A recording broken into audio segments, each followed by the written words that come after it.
I love this movie so much. Let's talk about Obsession.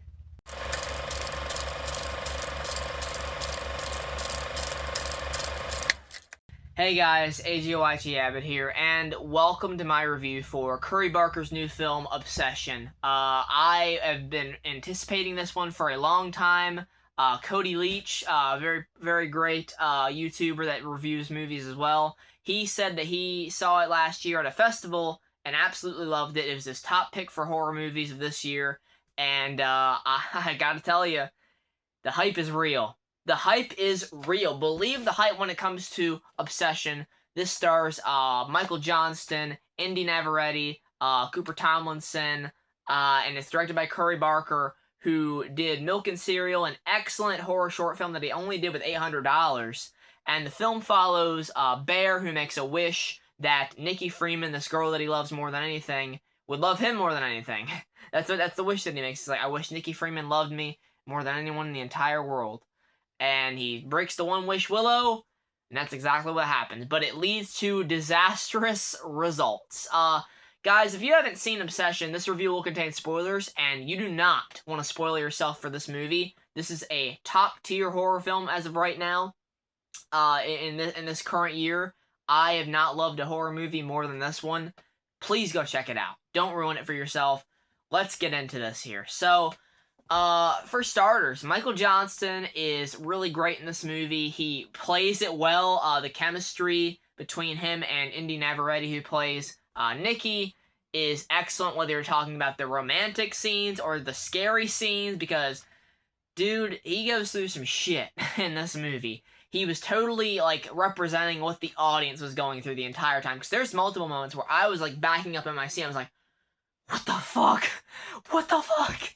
I was just in awe of what was happening in this film. Curry Barker is an excellent director. He wrote this movie really well. It's really well shot as well. I love how they use shadows in this movie. Indy Navarrete stands in the shadows a lot in this movie. They kind of hide her face, so you're wondering, you know, what's she gonna do next? Is there a smile under there? Is she angry? What is she gonna do next? Because at first, when he makes the wish, he has an opportunity to confess his feelings, and he doesn't. He chickens out, which is relatable as fuck. I relate to this guy a little bit too much than I would like to admit. Oh my god, dude. Indy Navarrete, give her an Oscar nomination. Honestly. Like, Sinners came out in April of last year. It went on to be the most highly nominated film of all time, and it's a horror film. Why not? This movie's coming out in the middle of May. Let's keep this train going. Let's keep this hype train going until awards season so we can get Indy Navarrete a fucking nomination. If we can give Amy Madigan from Weapons, who gives a bonkers performance, and I love it, a Oscar win, can we at least throw a bone and give a nomination to Indy? I think she deserves it, because her work in this movie is excellent. The way that she transfers from different emotions, different feelings, different facial expressions, her body movements in this are fucking creepy as shit. Dude, there are moments where she, like, kind of snaps back to normal Nikki. Like, the Wish Nikki and normal Nikki are two different personas. And normal Nikki is kind of stuffed down underneath Wish Nikki. And she's kind of fighting to get out. Like, there's moments where she kind of talks to Bear a little bit. She's like, just kill me, please. If you really love me, kill me. Free me from this. And even Bear, like, calls the One Wish Willow hotline. And they're like, you want to speak to her? It's Nikki. And you hear her screaming on the other side of the phone. Like, that's some creepy-ass shit, and I wasn't expecting that. I really wasn't expecting that aspect of it to be explored, but I'm glad it did, because it added an extra layer of eeriness to it. Yeah, as if you can get even more eerie than what Indy's doing in this film with Nikki. There's moments where, like, they're being intimate, and they're kissing, or they're being affectionate, they're confessing love to each other, and then all of a sudden, out of nowhere, Nikki, like, backs up. She gets, like, all, like, scared. She walks backwards. Like, it is some creepy-ass shit. Like, I'm talking, like, you remember, Tenet that came out in 2020, the Christopher Nolan film? You remember how everyone was, like, running and moving backwards in that film? Imagine that, but done in a horror film. To this effect, it works completely, dude. The score is really creepy. It definitely made me unnerved in a little bit of in a couple scenes. Sorry, I'm kind of stumbling over my words because, like, I don't want this review to be like 15 minutes long, but there's so much to talk about because I love this film. who else can we talk about? Oh, Cooper Tomlinson as Ian. He's Bear's friend, and he kind of like is pushing Bear to like, maybe wait until the time is right to confess your love to Nikki.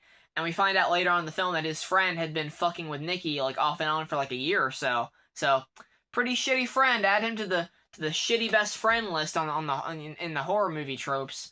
But seriously, the amount of shit that Bear goes through in this movie is insane. They go to a party, and Nikki is like being super creepy. She recites this poem, or like a story of like Hansel and Gretel, but it's like a really twisted version of it, which I found to be ironic because Hansel and Gretel are brother and sister, and then Sarah, Bear's friend that he works with, was saying that like Nikki kind of saw Bear as like a brother sister kind of thing, That is really funny. I don't know if that was that had to be intentional, surely, right?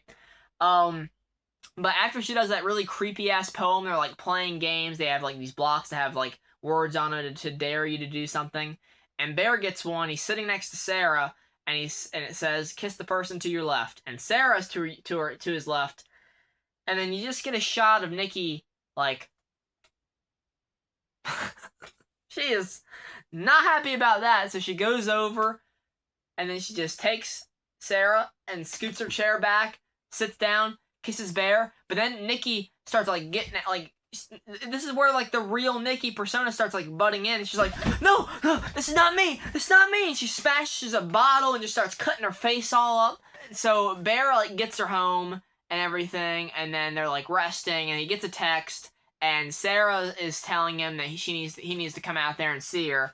And they talk for a bit. She has this letter. She wants to be getting into this art school, and she's talking about like, hey, like you don't deserve like this obsessive, insane relationship that it's putting your mind through a lot of problems right now. You're just not yourself because of this relationship. And she saw how fucked up it was because he even got a sandwich of a cooked cat.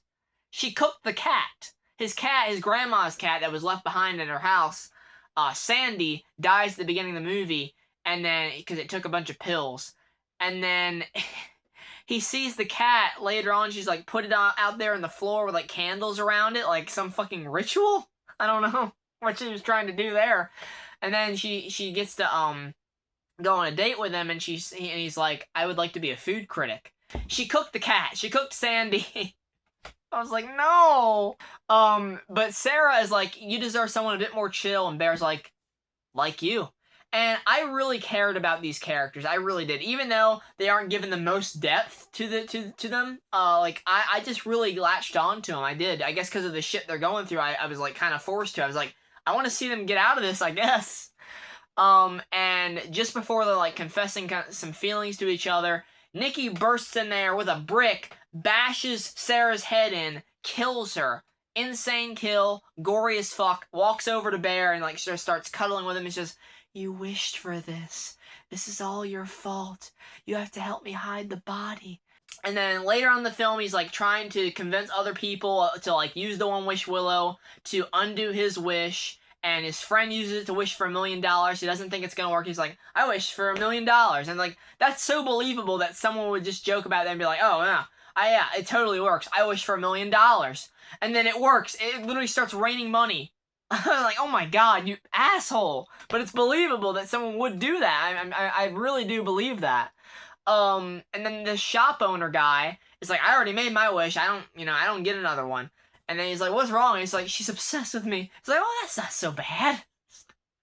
The dark humor in this one was hitting hard, man. I laughed so much during this movie, almost as much as I was getting scared by this movie. Very rarely, as I watch so many horror films nowadays, I watch like at least like 50 to 60 a year.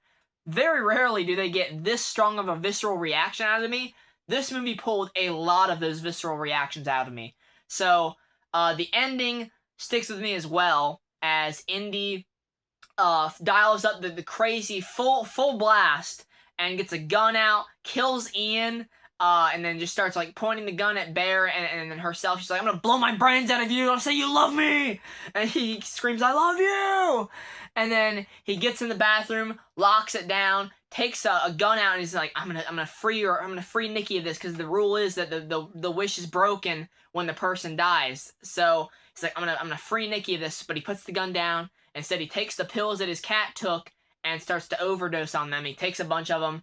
But just after he does that, Nikki makes a wish with her One Wish Willow that he would love her more than anything. So he goes out there, cuddles up with her, and then he dies immediately because he took all those pills. So R.I.P. to Bear. You made a fucked up wish, but damn it, I was hoping you would make it out of the situation somehow. Same with Nikki. I feel bad for her internally, you know, the real Nikki. Because as soon as Bear dies, the wish Nikki, because that's the only person that she ever cared about more than anything, she starts to put a gun in her mouth, but this when she's about to do it, the real Nikki snaps back into consciousness. Wish Nikki is gone, the wish is worn off, and Nikki is left with a bunch of dead bodies, and she's covered in blood. Her face is all fucked up, and my lord, what a way to end this movie. A chilling, I mean, just blood-curdling, spine-tingling, and I know I'm, like, dropping all these fucking words, but, like, I'm trying not to repeat myself in the way that I described this movie, but, like, literally, like, it was chilling. So, guess what? Obsession is getting our very first 10 out of 10. I cannot recommend this movie enough. Curry Barker is a horror icon director that I will absolutely be checking out all of his work from now on, and I can't wait to see what Indy Navarrete does next. I can't wait to see what Michael Johnston does next. I'm going to be following everyone from this cast. Everyone did a bang-up job. The practical effects, the gore, amazing. The kills were excellent. The story, flawless in my opinion. Was there a bit of room to give these characters a bit more depth? Sure, but by the end of the movie, I was really caring about these characters so much that I didn't need that. I really didn't. It creeped me out. It made me on edge the entire time, and this is a movie that I will not forget. So, Obsession is my current favorite movie of the year. Tell me what you guys thought of it down in the comments below. I really can't wait to get my One Wish Willow and make my own wish to make you all obsessed with me. What? Sorry. Anyway, thanks so much for watching. Take care, and goodbye.